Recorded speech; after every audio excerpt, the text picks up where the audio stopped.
Bigfoot, Chapter 3, Facing Our Fears, written by Matthew A. Johnson. I'm Willi Rose. The following day, Ranger John Roth called me at home to check up on how we were doing. I thought it was a very nice gesture. Then he asked if our family would be willing to return to the Oregon Caves National Monument Park and walk him through where we smelled the smell, where we heard the noises, and where I saw the Bigfoot. I immediately responded by saying, "There's no way that I'm going to bring my family back to the park, let alone take them back up on the mountain where that animal is roaming around." He responded, "Dr. Johnson, you know, after having lived in Alaska, that animals won't approach large groups of people. We will be safe up there on the mountain." I asked if anyone was going to be carrying a gun, and he said that it was against the park rules. Once again, he assured me that my family was going to be safe.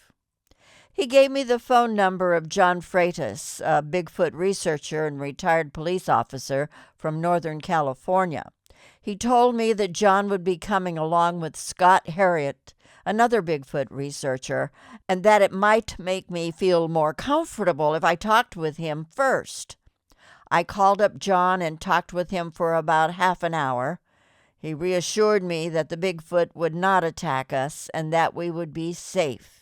He also told me that he would be packing a handgun, but asked me not to tell the park rangers. I talked with my wife, and we decided to return to the park on Monday and walk Ranger John Roth through our monstrous adventure on the Big Tree Loop Trail. We also thought it would be good for all of us to hop back up on the horse and face our fears. We didn't want our children to be afraid to go back into the forest. Heck, who am I kidding? I didn't want me to be afraid to go back into the woods again. I needed to face my fears too. On Monday morning, July 3rd, we climbed out of our car and walked across the parking lot and into the headquarters at the Oregon Caves National Monument Park. I asked to see Ranger John Roth, and he was out in the lobby to greet us in less than 30 seconds. He was a tall gentleman with gray hair and beard who looked very professional in his ranger uniform and hat. His glasses made him look intelligent. He was soft-spoken, kind, gentle in spirit, and worked overtime to assure my wife, children, and myself that we were not in danger. He expressed much appreciation for our return to the park within 48 hours of our encounter. He shared that he was a professional tracker and he wanted to see the area as soon as possible before Mother Nature had an opportunity to cover up any evidence. As we all stepped outside of the headquarters back to the parking lot, John and Scott arrived in their truck. They got out of their vehicle and we all exchanged greetings and salutations with one another. After the introduction, Scott grabbed a couple of trail cams out of the vehicle, and we began our walk to the visitor center and gift store area. I'm going to be very honest and share that my anxiety significantly increased as we neared the trailhead. While we were still in the visitor center area, I excused myself in order to use the restroom. I didn't want to find myself having to relieve myself again up on the mountainside. While I was washing my hands, I looked in the mirror and said out loud to myself, "Are you really going to do this? Do you really want to take your family back up there?" I really didn't want to, but we were already committed. I walked out of the men's room and we began our ascent up the right side of the Big Tree Loop Trail. It was another beautiful, warm, sunny day as we hiked up the trail. The view at the corner where the cement trail and stairs end was spectacular. I saw the endless sea of mountaintops and thought about all the places that a Bigfoot could possibly hide. As we continued to hike, I got to know everyone better. I learned that Ranger John Roth had authored a book, American Elves, an encyclopedia of little people from the lore of 380 ethnic groups in the Western Hemisphere, which was published in 1997. I learned that John Freyas was a retired police officer who had been investigating Bigfoot encounters for a number of years. Finally, I learned that Scott Harrott had his own encounter with a Bigfoot and allegedly caught it on film. I chuckled to myself as we continued to hike up the mountainside. What an odd bunch we were. But hey, we were having fun and enjoying one another's company. I was also very appreciative of the attention, encouragement, and praise that these three gentlemen were giving to our three young children, ages 5, 7, and 9. When we arrived at the stretch of the trail where we had smelled the putrid stench blowing downwind from the slope above, Ranger John Roth gave the area a very close look over and did not find any skunk cabbage. Apparently, unbeknownst to me, some of the park rangers had speculated whether or not we simply smelled some skunk cabbage in the area. Nope. Turns out that it wasn't skunk cabbage at all.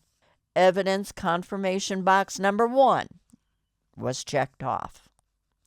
When we got to the part of the trail where we were being paralleled by the deep bass guttural mammal-like sounds, whoa, whoa, whoa, whoa, whoa, everyone saw just how thick the trees and brush were. It would be very easy for something large to stay hidden while following us up the mountainside. Evidence confirmation box number 2 was checked off. Finally, we arrived at the area of my family's encounter with the Bigfoot. We showed the gentleman where the kids were playing with a bug on the path. The stick was still laying there on the path.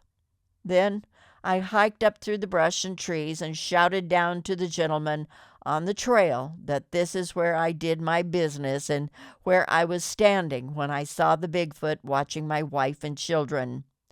I asked the three gentlemen to come up to the spot where I was standing so they could confirm my story.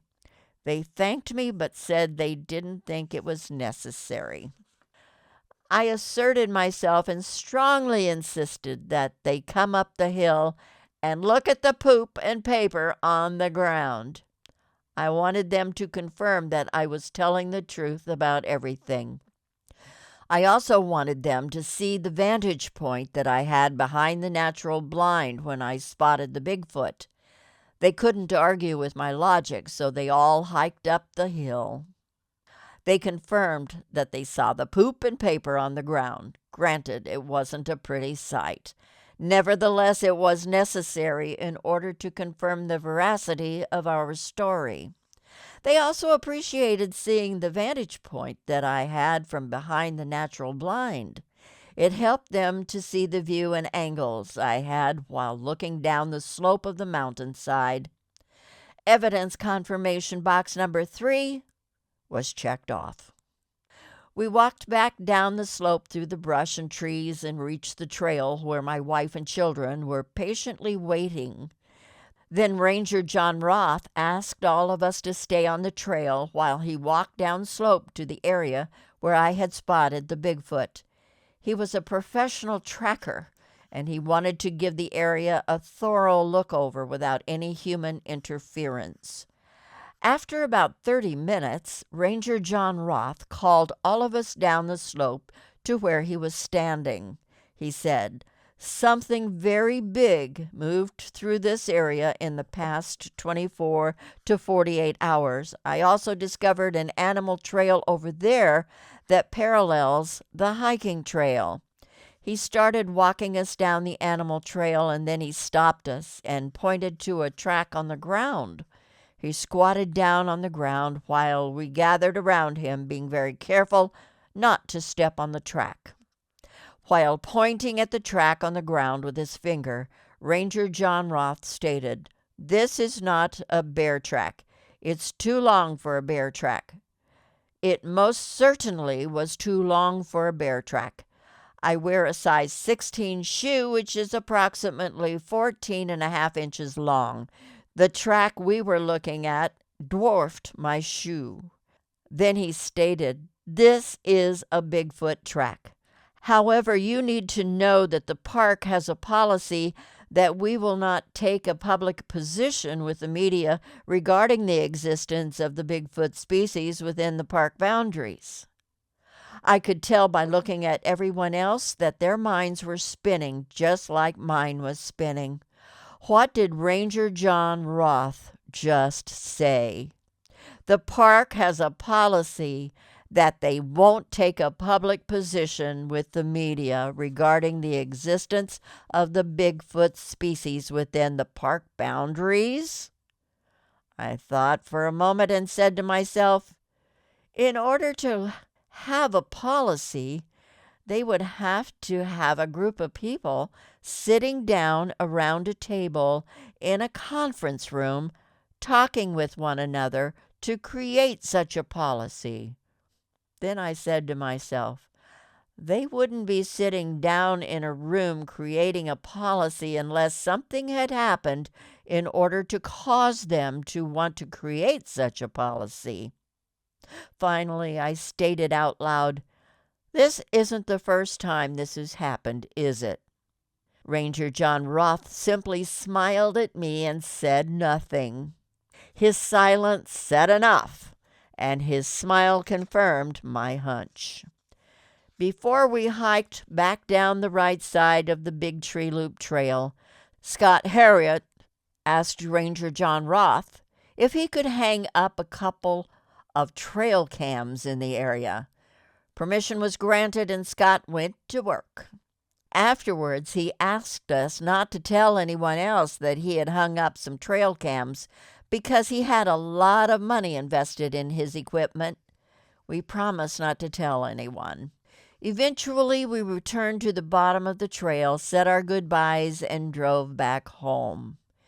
Interestingly enough, within 30 days of my family's encounter with the Bigfoot up on the mountain above the Oregon Caves National Monument Park, I received several emails and phone calls from about 30 people with their own Bigfoot encounter stories in the area, spanning a 25-year period of time. People shared their stories of encountering a Bigfoot while working at the park, hiking in the park, camping near the park, hunting near the park, and mining near the park. Wow! I had absolutely no idea. However, it was a wonderful confirmation that what I saw was very real and that I wasn't alone. I wasn't crazy after all. In addition to the Bigfoot stories that were shared with me near the vicinity of the Oregon Caves National Monument Park, several people who had encounters in different parts of the state of Oregon also contacted me.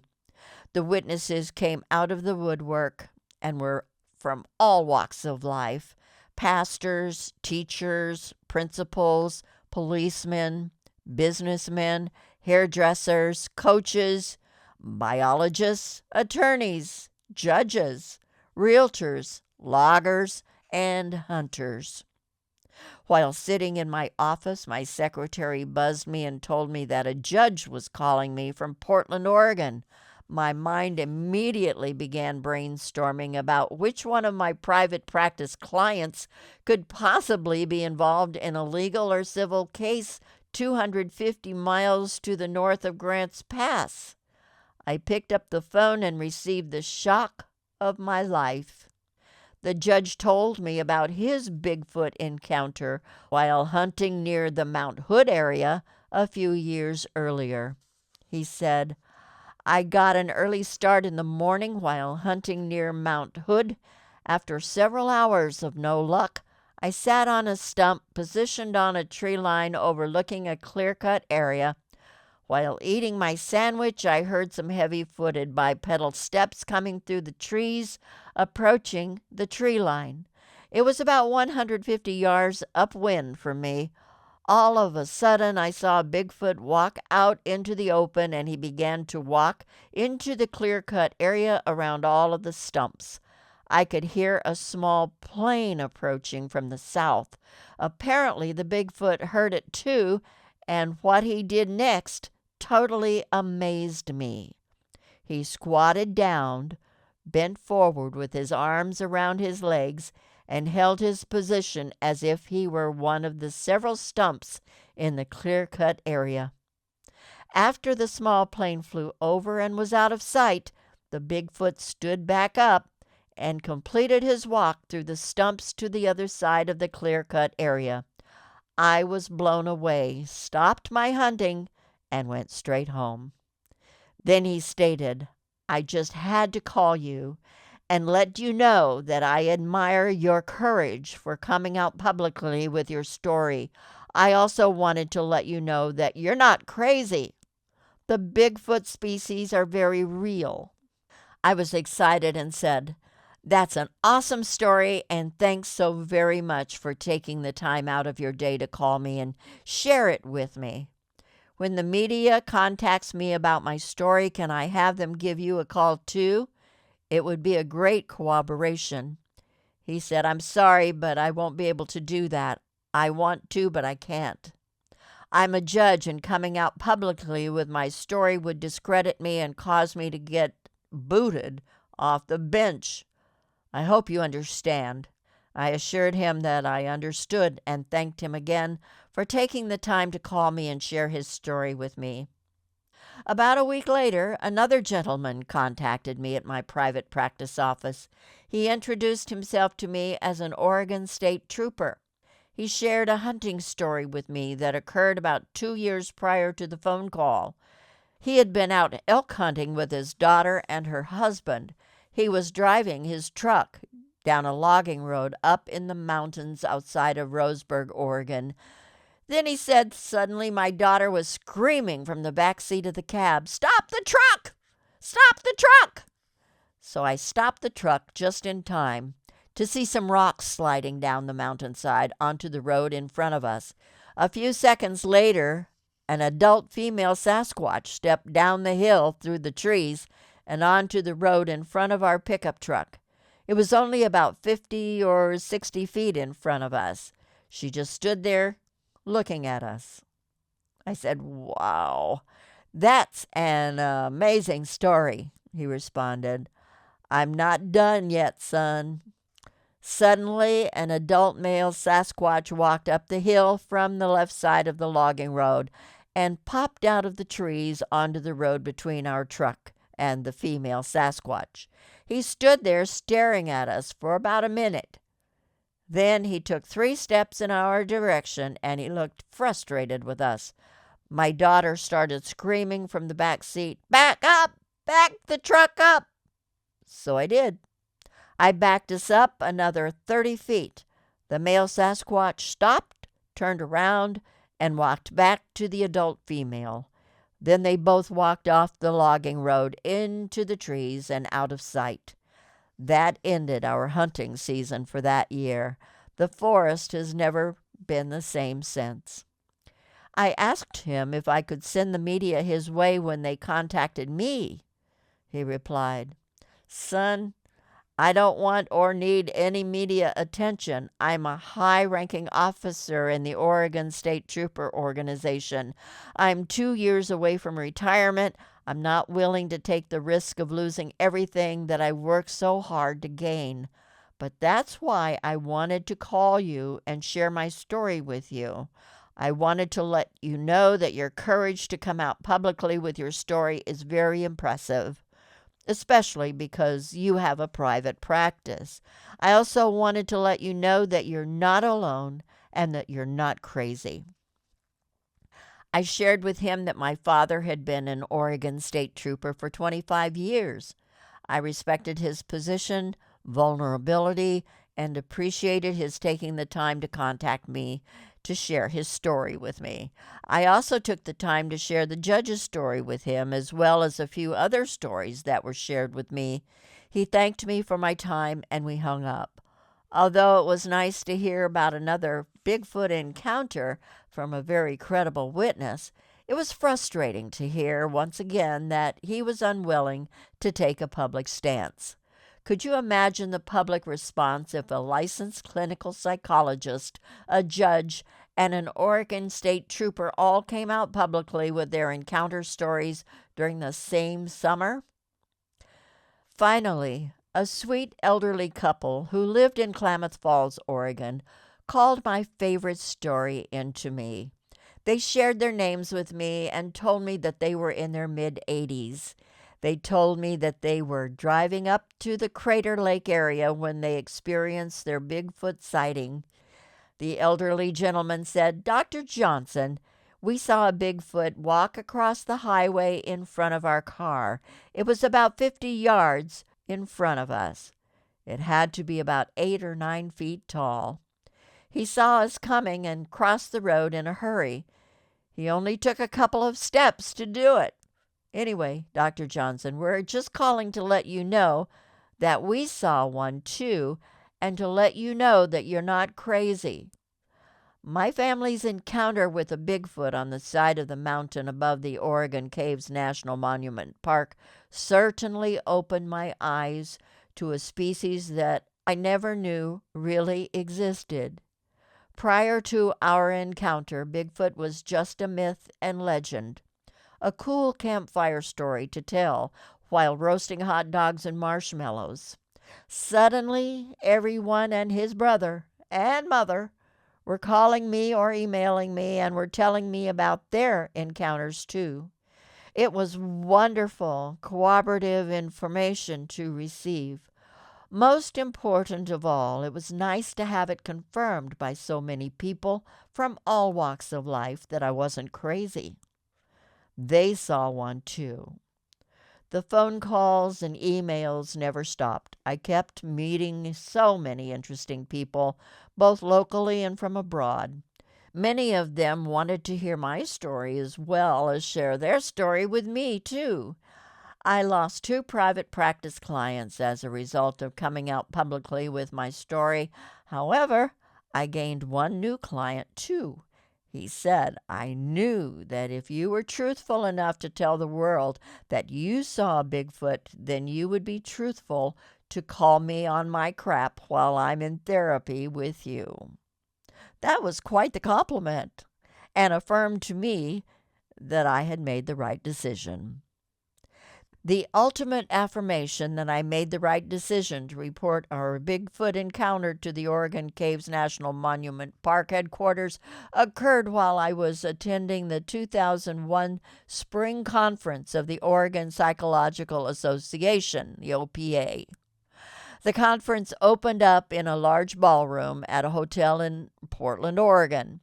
A couple hundred Oregon psychologists were in attendance. The OPA president at the time, Dr. Eric Morrell, was addressing his colleagues and was making some opening remarks to kick off the annual conference. Suddenly, Dr. Morrell asked for Dr. Matthew Johnson to please stand. I was caught totally off guard and was just sitting there. He asked again if Dr. Matthew Johnson would please stand up. His eyes were scanning the large audience in the ballroom. Someone nudged me, and I stood up, not knowing what to expect.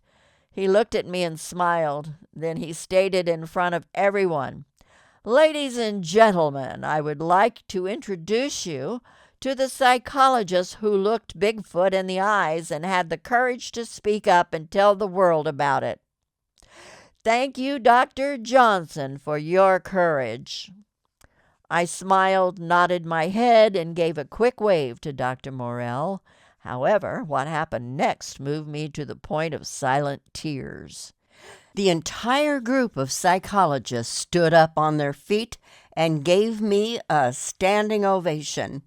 I smiled, waved again to everyone, and then sat down and wiped the tears away from my eyes. I received several pats on my back from those who were sitting around me. Everyone sat back down and the conference went on. Afterwards, several other Oregon psychologists who had their own Bigfoot encounters approached me, or who knew family and friends who had Bigfoot encounters. Many of them wanted to talk with me about my family's encounter, look at pictures, and view my foot casts. Finally, one psychologist told me that she was now going to have to take her client more seriously about her alleged encounter with the Bigfoot and the subsequent PTSD symptoms that she had been dealing with since her encounter. I have always been one to stand up for the truth, regardless of the consequences. I wasn't about to stop now. I was always taught that a man of integrity does not run from the truth or try to hide the truth. Rather, a man of integrity faces the truth, speaks the truth, and teaches the truth.